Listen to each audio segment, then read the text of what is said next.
Recording progress. Boa noite. Vamos agradecer então o estudo da Lana, né? Agradecer a todos pela participação. Pedir a Jesus que continue nos iluminando, nos abençoando e que nós possamos continuar aprendendo, né? Tanto os encarnados quanto os desencarnados. Não é assim? Não, viu? É simbólico, tá, gente? Todos estão na mesma posição. Nós temos realmente encarnados e desencarnados assistindo, participando, e estamos convidando a todos para participarem de fato, tá? Então, nós vamos continuar com o Livro dos Espíritos. Eu prometi para a Jaqueline que eu não ia falar mais que a introdução, mas é o item 8 ainda, que fala da perseverança e a seriedade. Então, o que nós estamos vendo aqui? O Kardec fazendo um resumo de tudo que a gente precisa entender imediatamente para continuar, para iniciar o nosso estudo da doutrina. Ele está dando algumas dicas que são importantes e abrange uma série de dúvidas que surgiriam, contradições, explicações, novidades, que a doutrina espírita traz muita novidade. Não que as coisas, como o Delano falou agora mesmo aqui, não que as coisas não existiam antes, mas as coisas não eram explicadas antes, como passaram a ser com a doutrina espírita. E aí ele fala, nesse item da perseverança e da seriedade, ele está falando da perseverança e da seriedade no estudo da doutrina. Não tem nenhum sucesso que a gente vai alcançar em algum estudo, novo ou não, que não exija de nós perseverança, porque se você está estudando, é porque está precisando de aprender. E, às vezes, tem partes dos estudos que nós não sabemos nada. Aí vai exigir um pouco mais de nós, perseverança. Além disso, seriedade. Estudar com seriedade, independente da nossa opinião inicial ou anterior, independente da opinião das pessoas que estão à nossa volta, levar com seriedade para atingir o nosso objetivo. Tá? Então, aqui ele diz assim, o último parágrafo desse item, né? Ele fala assim, dissemos que os espíritos superiores só comparecem às reuniões sérias, àquela, sobretudo, em que reina perfeita comunhão de pensamentos e de bons sentimentos. A leviandade e as perguntas ociosas os afastam, como entre os homens afastam as criaturas ponderadas. O campo fica, então, livre à turba de espíritos mentirosos e frívolos, sempre à espreita de oportunidades para zombarem de nós e se divertirem à nossa custa. Em que se transformaria uma pergunta séria numa reunião dessas? Ou seja, uma reunião frívola, uma reunião sem seriedade. Em que se transformaria uma pergunta séria numa reunião dessas? Teria resposta? De quem seria a resposta? Seria o mesmo que lançarmos numa reunião de gaiatos essas perguntas. O que é a alma? O que é a morte? E outras coisas assim divertidas. Se quereis respostas sérias, sede sérios vós mesmos, em toda a extensão do termo, e mantende-vos nas condições necessárias. Somente então obtereis grandes coisas. Sede, além disso, laboriosos e perseverantes em vossos estudos, para que os espíritos superiores não vos abandonem, como faz um professor com os alunos negligentes. Então, o ponto aqui mantém, né, o título, perseverança, seriedade. Aí ele dá uma série de argumentos mostrando o que a leviandade faria se nós quiséssemos tratar de assuntos sérios numa situação leviana, numa situação de brincadeira. Então, seria assim, nós chegamos aqui, ao invés de tratar do assunto, de estudar o assunto seriamente, nós começamos só a brincar, contar caso, contar piada, falar de futebol, falar da vida aí do dia a dia, né? E contar uma série de coisas que não edificariam, embora poderiam até prender a nossa atenção. Então, a gente pode falar de coisas totalmente desnecessárias aqui, agora, que prenderia a nossa atenção, né? A gente daria até umas boas risadas, mas na hora que saísse a porta para fora ali, você falava assim, o que eu aprendi? Nada. Se nós tivéssemos dúvidas e perguntássemos aqui, questionássemos sobre as nossas dúvidas sérias, as respostas não seriam sérias, seriam no mesmo nível da brincadeira. Então, por isso que eles chamam a atenção para a importância da seriedade. Seriedade não é cara fechada, não é ficar sisudo, não é ficar até agressivo, às vezes, em nome da seriedade, né? Levar tudo na ponta da faca, né? Não. Seriedade é a gente fazer, pensar e agir dentro do possível com seriedade nas coisas sérias que estamos buscando. Mas pode ser uma seriedade leve, alegre, tranquila, em que a gente possa até dar, vamos dizer assim, uma desviadinha de vez em quando, assim, para algum lance mais agradável, mais assim, engraçado até, né? Que isso chama atenção, prende a nossa atenção quando você consegue, dentro do assunto sério, trazer algo leve e até engraçado. Tem aquela historinha, né? Do cidadão, ele era expositor espírita que foi numa cidade interior fazer uma pregação, né? Aí chega lá para fazer a pregação do Evangelho. E quando ele estava hospedado numa casa, um dos moradores da casa era alcoólatra. Entrou em casa e viu que ela era um pregador, né? E estava com a Bíblia, e ele disse para ele que Jesus era alcoólatra. Aí ele, como assim, né? Jesus era alcoólatra? Era. Ele falou, está escrito na Bíblia. Ele transformou água em vinho. Verdade. Pode olhar aí que está escrito aí. Foi no dia das bodas da cana. Está escrito também assim lá. Algumas têm caná com H. Outras só tem cana. Que lê caná. Certo? Aí ele repetiu. Nesse dia, Jesus transformou água em vinho. É verdade, está escrito no dia das bodas de Caná, Jesus realmente transformou água em vinho numa festa de casamento. Certo? E ele diz assim, e nesse dia, Jesus bebeu tanto que ele saiu perguntando pela rua quem é minha mãe e quem são meus irmãos. E é verdade também, está escrito na Bíblia, em outro momento, em uma outra situação. Mas ele só juntou tudo.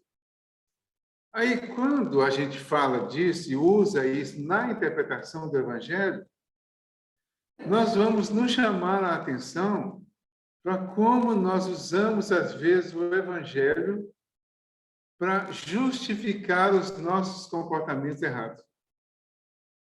Então, tem um chamamento sério. Não é uma brincadeira, não é uma piada, simplesmente.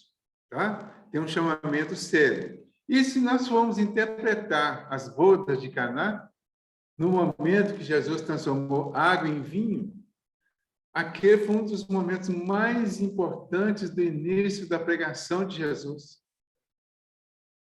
A transformação da água em vinho ficou em evidência.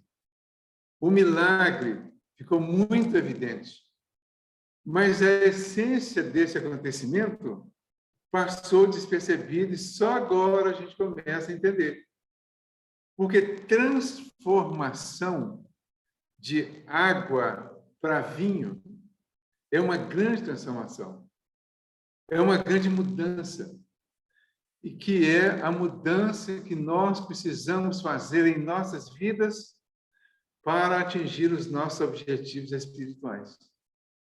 Então, qual que é o simbolismo da transformação da água em vinho? O quanto nós precisamos e vamos nos transformar para atingir a nossa proximidade com o Cristo, que é Jesus, e atingir o reino dos céus que ele estava propondo. Então, tem seriedade, você dá uma risadinha, né? Por causa da comparação, mas a essência é séria. Entendeu? Nesse sentido, vai facilitando. O professor dando uma aula, por exemplo, ele pode usar momentos, tá? E usar alguns momentos engraçados, algumas situações assim que não sejam levianas, mas que sejam engraçadas, e chama a atenção e prende a atenção das pessoas. Então, isso é positivo. Então, seriedade é no sentido de nós termos sentimentos sérios, propostas sérias ao buscar o conhecimento. Certo? Ok? Tá, aí fala, se quereis respostas sérias, sede sérios vós mesmos em toda a extensão do termo e mantende-vos nas condições necessárias. Somente então obtereis grandes coisas. Sede, além disso, laboriosos, trabalhadores e perseverantes em vossos estudos. Posso fazer a pergunta? Estamos laboriosos e perseverantes nos nossos estudos? O Delano diz que Deus deu o dom da vida, de graça, né? Mas o que mais que Deus deu de graça junto com a vida que é eterna e que é definitiva? Ele deu a possibilidade, a capacidade de desenvolver a inteligência, que é a principal característica do Espírito. Deus é a inteligência suprema. Nós somos inteligências ainda pequenas. Para atingir a proximidade da inteligência suprema, nós precisamos desenvolver a nossa inteligência através dos exercícios que são colocados à nossa disposição ao longo das nossas existências. Aí ele fala, como nós ganhamos tudo isso de graça? Ele propõe que a gente passe isso também de graça. Então, a inteligência que eu consegui desenvolver dentro dessas possibilidades que me foram oferecidas gratuitamente, ele propõe que eu faça isso também gratuitamente, para ajudar a outras inteligências a se desenvolverem também e nós crescermos, desenvolvermos juntos. Para que isso aconteça, e todos nós podemos fazer isso, é preciso que cada um faça o seu esforço, que cada um seja laborioso e perseverante nos estudos.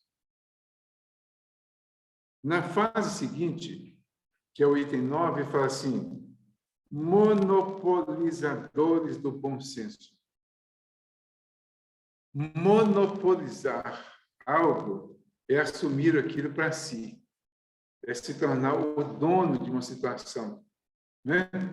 Hoje existe nas leis, especialmente do comércio, né? Existe uma condenação para aqueles que monopolizam determinadas ideias, determinados comportamentos, determinadas oportunidades, privando os outros às vezes, né? Caracteriza crime, inclusive. Mas aqui ele está falando de bom senso. O que é bom senso? O bom senso é a nossa capacidade de discernir as coisas com seriedade, com equilíbrio, com sobriedade. Para que nós desenvolvamos o bom senso, nós precisamos estudar, aprender, assimilar o conhecimento e passar a agir de acordo com o conhecimento assimilado, aprendido e entendido. Aí vai ser o bom senso. no dia do enterro do corpo do Allan Kardec, 1869, né? Que dia que foi? 31 de março? Esqueci a data. Deixa eu ver se eu tenho aqui anotado.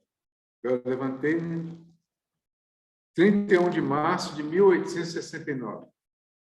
Foi o dia do enterro do corpo do Kardec, né?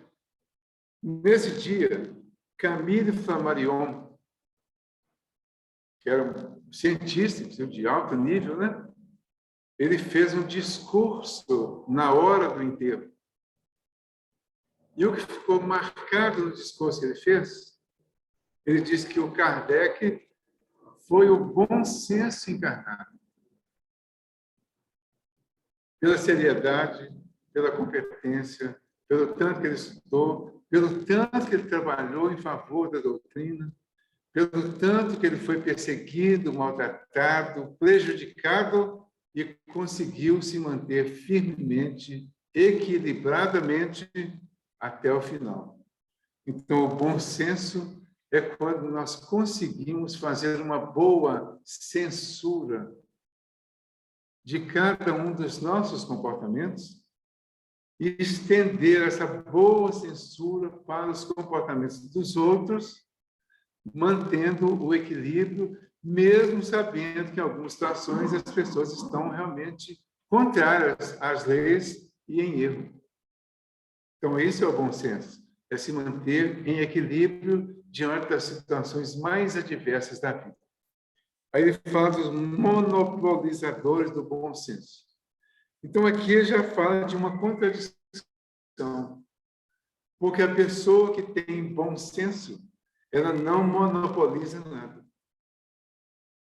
Eu não sou dono de nenhuma verdade. Eu não sou dono de nenhum conhecimento. Eu não tenho a verdade ou a palavra final em relação a nenhum assunto. E isso é bom senso. Mas quando eu falo que agora eu vou falar para vocês a verdade sobre Jesus, aí eu comecei a criar uma série de interrogações. Esta é a única verdade, pior ainda. Certo? Então, tem determinadas afirmações, comportamentos, julgamentos, deduções, que são muito pessoais. E isso é que eles chamam de monopolizar o bom senso. Aí ele fala assim, o movimento de objetos é um fato comprovado. Resta saber se nesse movimento há ou não manifestação inteligente e, em caso afirmativo, qual a sua origem. Então, isso foi comprovado. Os objetos se manifestavam naquelas sessões que ele participou no início. Se manifestavam, davam respostas, iam para um lado e para o outro e se movimentavam de acordo com a resposta à pergunta que era feita. Então, tinha uma combinação, por exemplo, de sinal. Foi eu, gente, pode ficar tranquilo. Né? Eu acho que tem espírito batendo aqui. É espírito, né? Não é encarnado, sou eu. Como seria isso? Se você pergunta para o objeto, por exemplo, o João pergunta para o objeto, eu sou do sexo masculino? O objeto aqui, no caso, tem dois sinais para responder, sim ou não. Sim, uma batida, não, duas batidas. Tá? Então, ele pergunta e a resposta vem. Resposta, sim. Tá? Eu vou me casar? Uma pessoa pergunta. Aí, a mesa vai responder. Qual que é a resposta? Não. Tem o casal aqui, né?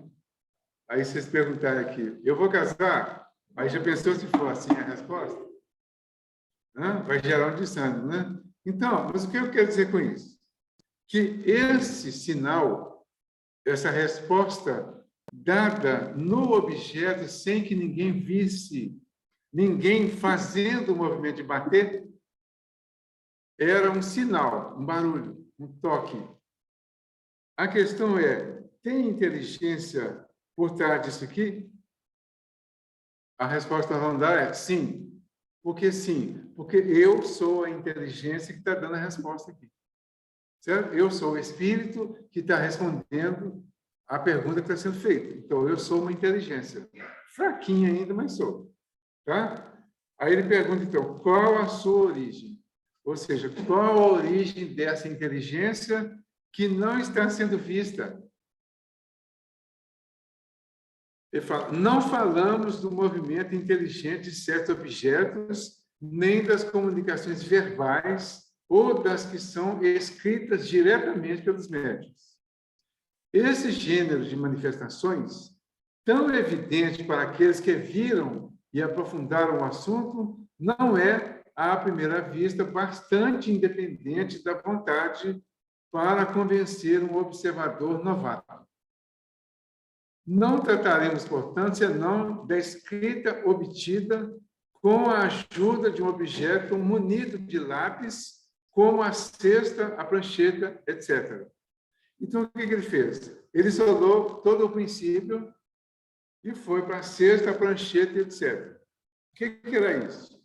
Faz de conta que isso aqui é uma prancheta. Tá? Uma prancheta.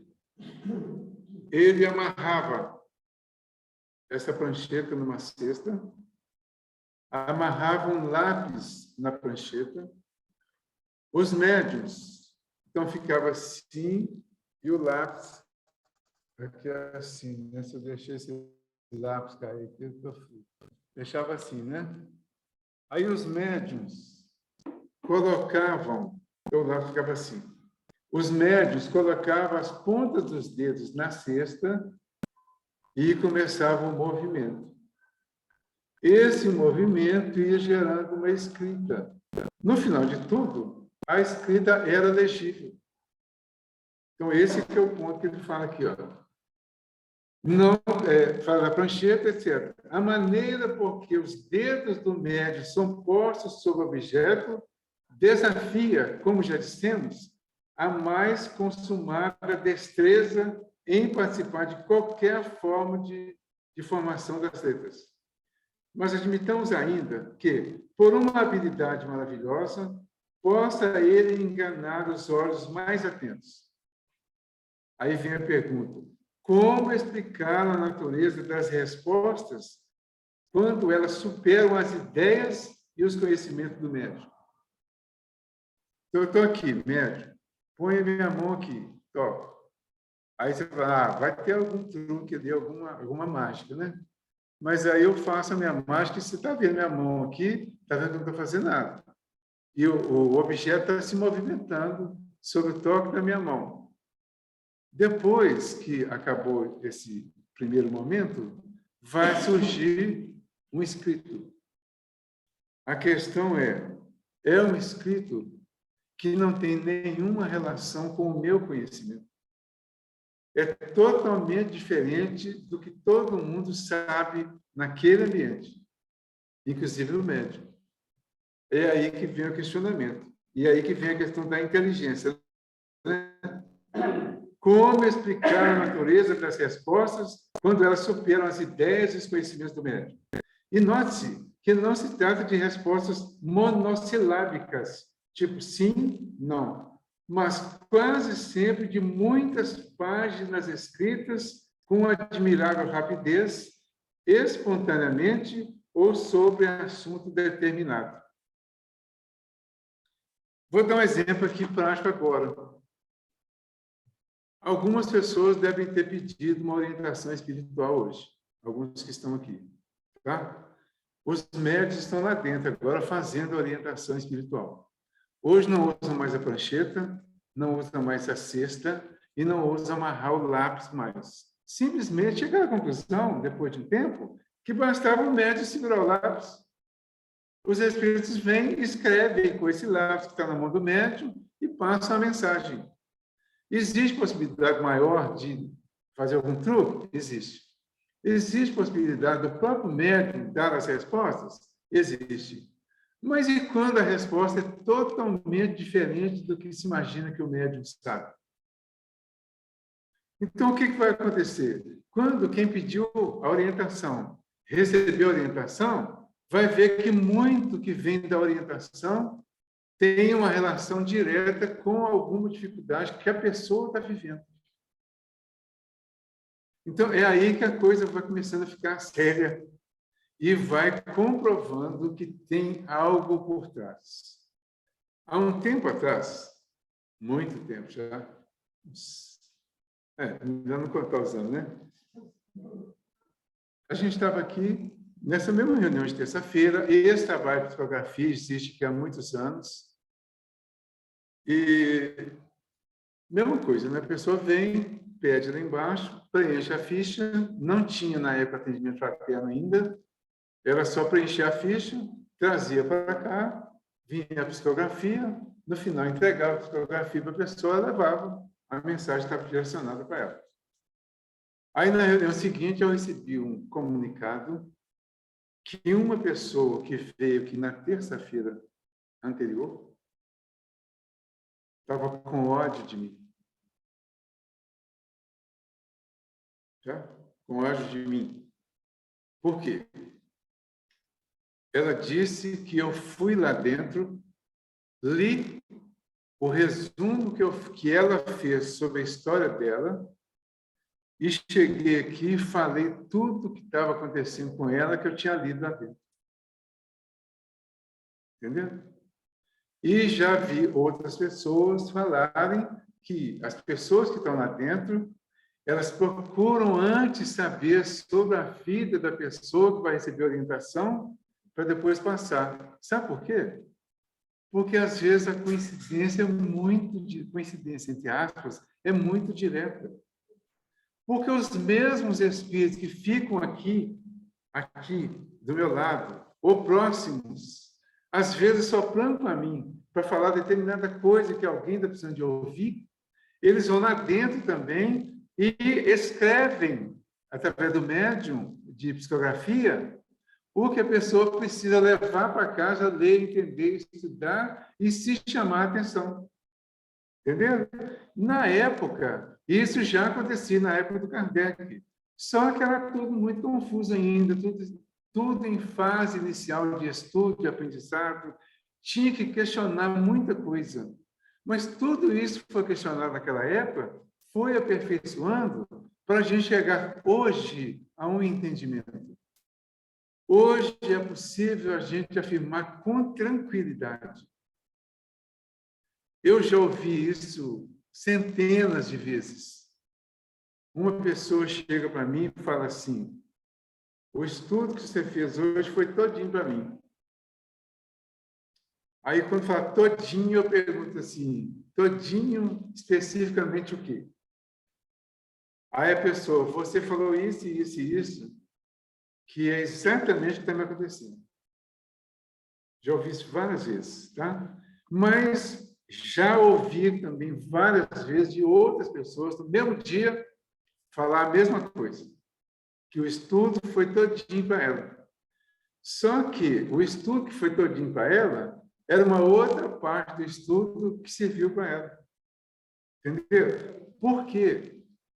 Gente, nós estamos aqui envolvidos pelos espíritos. Eles estão cuidando de nós durante esse tempo que a gente está aqui. Por isso que precisa ser sério. Eles estão aqui cuidando de nós. Sempre que a gente entra naquela porta ali, que consegue entrar, nós somos acolhidos pelos Espíritos. Eles nos conduzem, passam a cuidar de nós aqui dentro, passam a orientar os nossos passos para ver o passe. Por exemplo, o passe, nós vamos receber o passe, tem um amigo físico e o espiritual que está dentro da salinha ali para dar o passe. Eles vão dosar a nossa necessidade da energia do médium ou do espírito. Eles vão dosar isso, para ver qual que é mais necessário para mim naquele momento. Saio dali, eles vão conduzir o atendimento fraterno. Aí você vai para o atendimento fraterno. Chega lá, eles vão conduzir a conversa, para que você fale aquilo que seja realmente necessário e para que o atendente te dê a resposta necessária de acordo com a sua dificuldade, com a sua dúvida, com o seu problema. Tudo organizado espiritualmente e em sintonia do espiritual e do físico. Aí você vai, participa lá, preenche a ficha, põe ou não o resumo do que você gostaria de receber como resposta, venha sempre aqui para ouvir o estudo. Tem 2 estudos, do Evangelho e do Livro dos Espíritos, né? O Livro dos Espíritos tem a infelicidade de ser só eu, né? Mas o Evangelho, cada terça-feira é um, diferente, tá? Durante esse estudo, eles vão conduzir quais são as dificuldades maiores que tem aqui e que dá para encaixar no estudo de hoje. Aí eles vão chegar aqui, o Delano, na primeira parte, ou para mim, na primeira parte, de acordo com que o assunto proporcionar esse encaixe, e vão falar que aquela menina ali está precisando de ouvir isso que está dentro do Evangelho. Então, vamos abrir um comentário aqui à parte, sem fugir muito do assunto, para que entre na parte dela. Aí, neste momento, eles vão alertá-la para que ela escute o que vai ser falado e ela vai prestar atenção naquilo, porque é exatamente a necessidade dela, e ela vai entender, e aí ela vai falar no final, né? Foi para mim hoje. Aí o outro em outro momento, e outro em outro, e outro em outro, e todo mundo sai ajudado. Entenderam? Tem dia que é para quem está falando. Tem dia que eu saio aqui e falo, nossa, hoje me puxou a orelha. Teve um dia desse aí que eu fiquei até meio constrangido com as coisas que eu ouvi de mim mesmo. Eu falei, nossa, é assim. Esse dia talvez tenha sido para mim, né? Entenderam? Então, voltando aqui, o que vai acontecer? Eu não tenho competência para resolver tudo, para falar tudo, para esclarecer tudo sozinho. E todo mundo já sabe disso. Ninguém tem. Por isso que eu falo que ninguém tem verdade pronta e absoluta. Nós temos um conjunto de parcelas de verdades que vão servir particularmente para cada um e coletivamente para todos. Quando vocês ouvirem isso, todos vão entender que tem algo muito além. Esse algo muito além é que vai justificar essa inteligência que ele está tentando demonstrar aqui no início. Qual que é essa inteligência?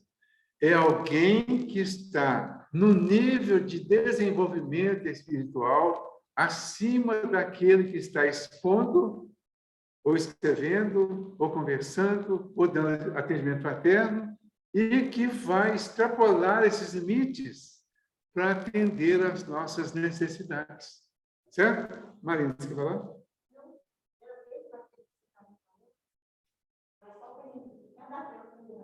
Claro. Isso. Na intenção do bem, onde nós estamos abertos a isso, a espiritualidade é o que a espiritualidade aguarda de todos nós, né? Exato. O sábado do outro, há 15 dias, até o sábado do dia, você sabe que a gente dá os estudos da comunidade e estamos fazendo bicho para novas cestas. E às vezes dá muito problema entre elas.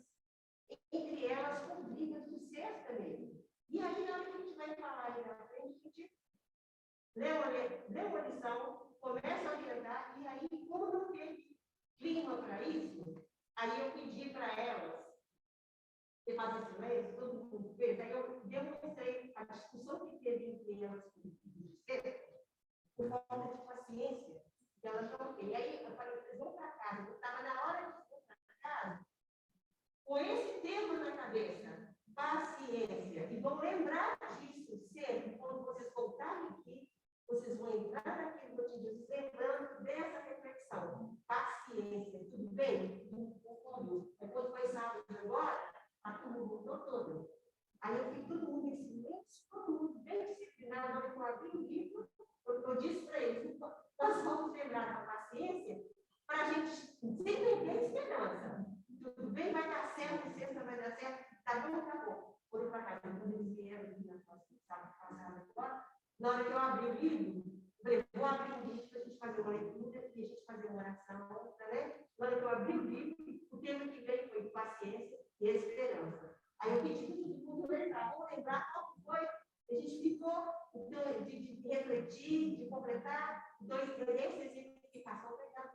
Isso. A gente é guiado. É. Então, é aí que vem, então, o que guiou para abrir esse livro nesse tema, nessa lição, que seria uma lição que ia reforçar o que cada um pensou de alguma forma durante a semana. Uma inteligência que estava acima da inteligência dela, que nem programou abrir daquela forma.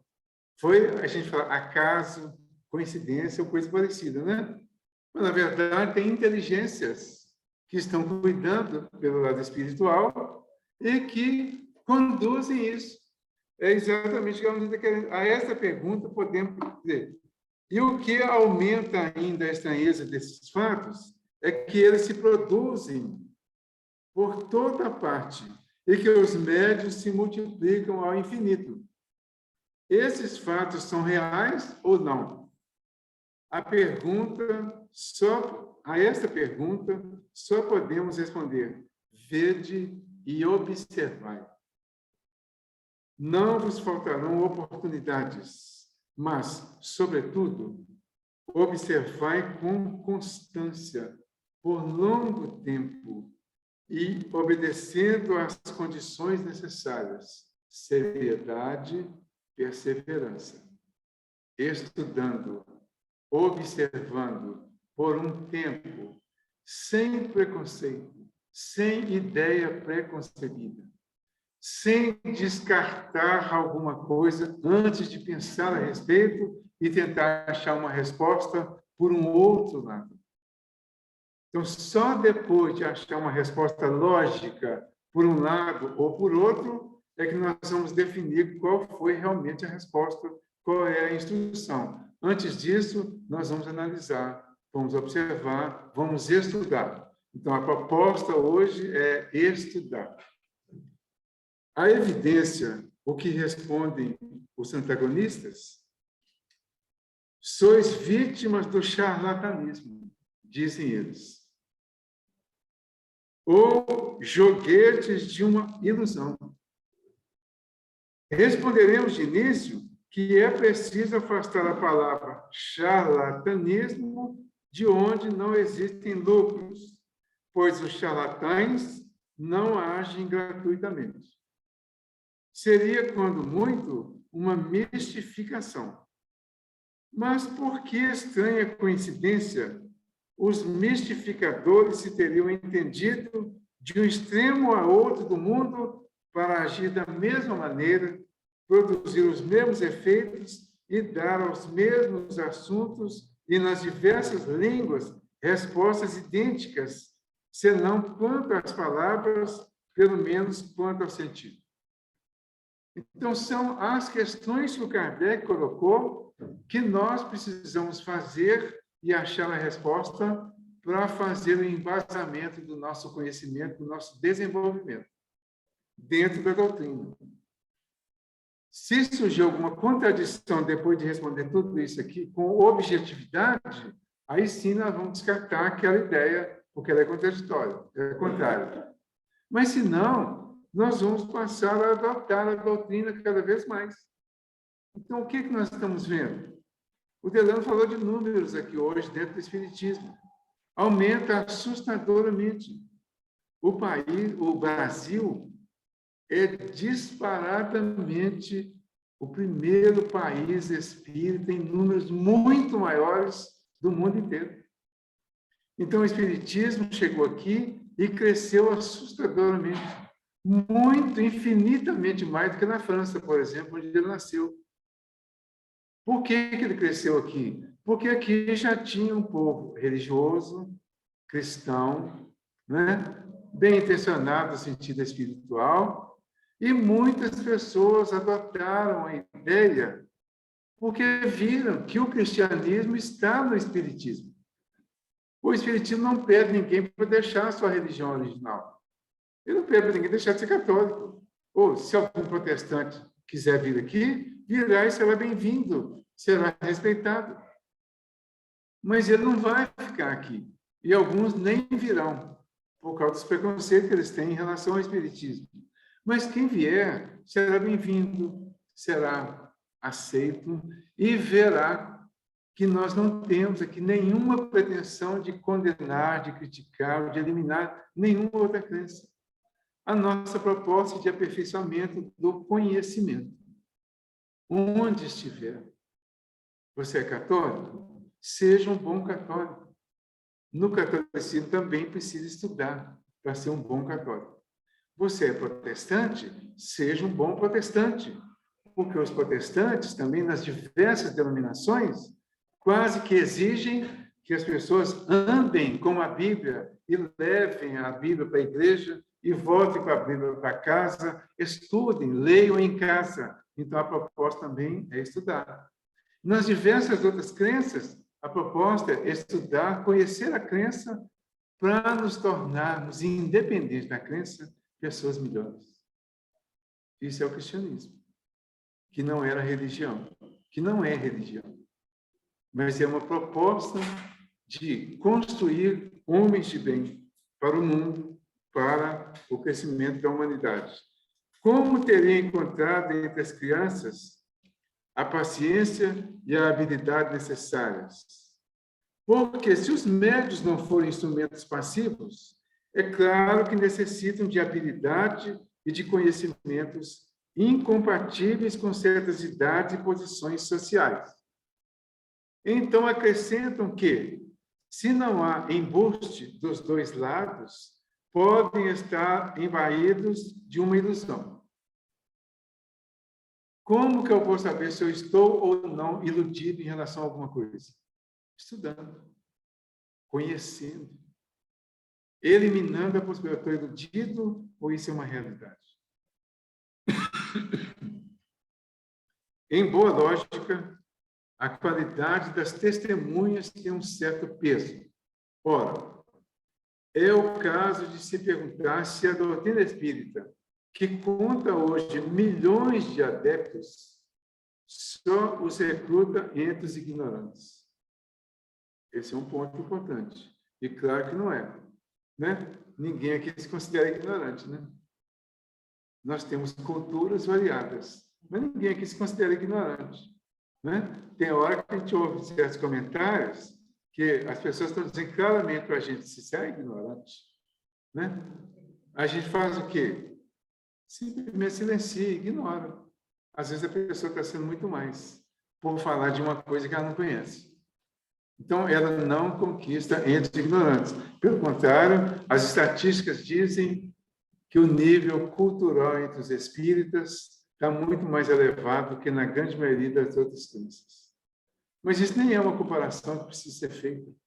Não tem importância nenhuma isso. Porque nós sabemos que os espíritos que são analfabetos aqui hoje, no mundo físico, podem ser espíritos de uma cultura muito mais elevada.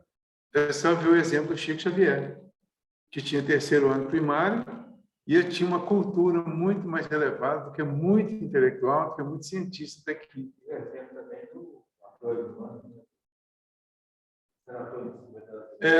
Isso.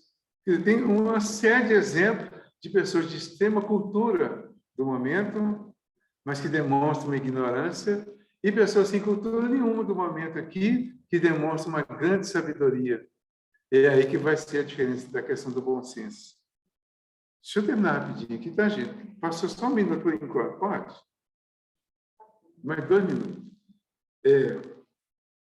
Os fenômenos em que ela se apoia são tão extraordinários que concebemos a dúvida, mas não se pode admitir a pretensão de alguns incrédulos ao monopólio do bom senso. Ou que, sem respeito às conveniências e ao valor moral dos adversários, taxem de ineptos a todos os que não concordam com as suas opiniões. Aos olhos de toda pessoa judiciosa, a opinião dos homens esclarecidos que viram determinado fato por longo tempo e o estudaram e meditaram será sempre uma prova, ou pelo menos uma presunção favorável, por ter podido prender a atenção de homens sérios que não tinham nenhum interesse em propagar erros, nem tempo a perder com futilidades. O que quer dizer nesse não aqui? que muitos cientistas, de fato, naquela época, quando estava surgindo a doutrina, pegaram para estudar, para provar que estava errado. E provaram que eles estavam errados, e não a doutrina. E cada vez que uma pessoa de um certo, vamos dizer, um valor cultural nos nossos meios, adota a doutrina e assume que ele tentou provar o contrário e, estudando, descobriu que realmente ele é que estava errado, ele leva com ele uma multidão de pessoas que tinham aquela pretensão. Então, os monopolizadores do bom senso são aqueles que, sem entender, que sem estudar, que sem procurar compreender, já decidem que isso não presta, que é charlatanismo, que é ilusão, que é enganação e uma série de outras coisas assim. Mas não tem nenhum embasamento lógico sobre o assunto para afirmarem dessa forma. Certo? Então, que nós procuremos. Não é necessariamente estudar o Espiritismo. Tudo aquilo que nós queremos crer, estudemos para saber exatamente em que estamos acreditando.